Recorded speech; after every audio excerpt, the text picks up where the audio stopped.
السلام علیکم ناظرین، امید کرتے ہیں آپ سب خیریت سے ہوں گے۔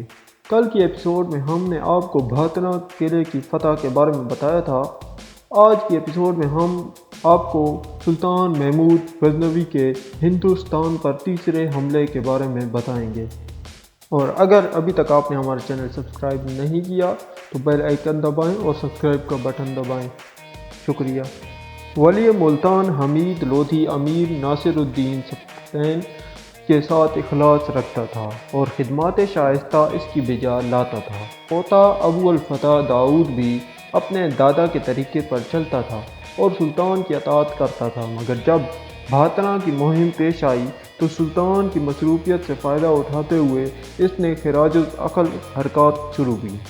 اس بے دین نے شروع میں محمود کے حلقہ بگوشوں سے نسبت رکھی، بعد ازاں مذہب کے ساتھ حقوق خدمت سے بھی منہ پھیر بیٹھا، اور جب سلطان محمود نے بھاتنا کا محاصرہ کیا تو ابو الفتح نے اپنی نمک حرامی کا عملی ثبوت دینا شروع کیا اور اس سے بہت سی ناشائستہ حرکتیں سرزد ہوئیں، جن کے پیش نظر سلطان محمود نے اسے جلد از جلد تمضی کرنا مناسب سمجھا۔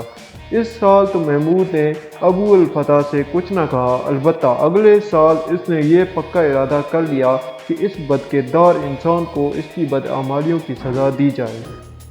ایک روایت کے مطابق سلطان محمود غزنوی نے غیر معمولی راستے سے سفر اختیار کیا اور فوراً ابو الفتح پر حملہ کر دیا۔ راجہ انند پال راستے کا روڑا بن کر سلطان محمود غزنوی کی کامیابی کے راستے میں رکاوٹیں پیدا کرنے لگا، لیکن اسلامی فوج کا مقابلہ نہ کر سکا اور شکست کھا کر کشمیر کی طرف بھاگ گیا۔ مورخ الفی بیان کرتا ہے کہ جب ابو الفتح کو محمود کی روانگی کی خبر ہوئی تو اس نے گھبرا کر راجہ انند پال کو محمود کے عزائم سے باخبر کیا اور مدد کی درخواست کی۔ انند پال نے اس بار بھی جاہلانہ دلیری سے کام لیتے ہوئے لاہور سے پشاور پہنچ کر اپنے لشکر کو اسلامی فوج کے روکنے کے لیے روانہ کیا۔ انند پال کی اس حرکت سے سلطان محمود غزنوی بہت غضبناک ہوا اور اپنے لشکر کو حکم دیا کہ پہلے اسی عاقب الناندیش کا مقابلہ کیا جائے اور اس کے ملک کی اینٹ سے اینٹ بجائی جائے۔ سلطان کے لشکر کے بہادروں نے اس حکم کی تعمیل کی اور بڑی بہادری سے انند پال کے مقابلے پر آئے اور ایسی ہمت اور سرفروشی سے لڑے کہ دشمن کی فوج کو بدحواس اور منتشر کر دیا۔ انند پال نے اپنی فوج کا یہ جو حال دیکھا تو جان بچا کر فرار ہو گیا۔ سلطان نے اپنے لشکر کا ایک دستہ اس کے تعاقب میں روانہ کیا۔ جب اسلامی لشکر اس کا پیچھا کرتے ہوئے دریائے چناب کے کنارے سوہدرا کے مضافات میں پہنچا تو انند پال، جو کہ راجہ جے پال کا بیٹا تھا، اس کی ہمت جواب دے گئی۔ اس کے ہاتھ پاؤں پھول گئے اور وہ گھبرا کر کشمیر کے پہاڑوں میں جا پہنچا۔ سلطان نے جب اب زیادہ پیچھا کرنا مناسب نہ سمجھا اور اپنے اصل مقصد یعنی ملتان کی فتح کے پیش نظر پہندہ ہوتا ہوا ملتان کی طرف بڑھا۔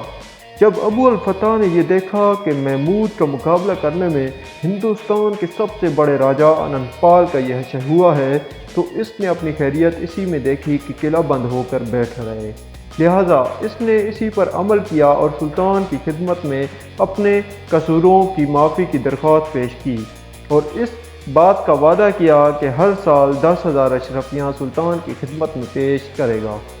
سلطان نے ابو الفتح کی درخواست کو قبول کر لیا اور محاصرہ لے کر 8 روز بعد کچھ شرائط پر صلح کر کے واپسی کا ارادہ کیا۔ سلطان ابھی سوار بھی نہ ہو پایا تھا کہ حاکم ہرات کے تیز رفتار قاصد سلطان کی خدمت میں حاضر ہوئے اور ایلک خان کے حملے اور اس کی غارت گری کی خبر سنائی۔ سلطان نے یہ خبر سنتے ہی جلد از جلد پیندرا کے تمام اہم کام سکھپال کے سپرد کیے اور خود غزنی کی طرف روانہ ہوا۔ سکھپال حقیقت میں ایک ہندو راجہ کا بیٹا تھا جو پشاور میں ابو علی ہجویری کے ہاتھوں گرفتار ہو کر مسلمان ہو گیا تھا۔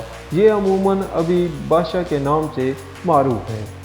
امید کرتے ہیں ناظرین ہماری آج کی ایپیسوڈ آپ کو پسند آئی ہوگی۔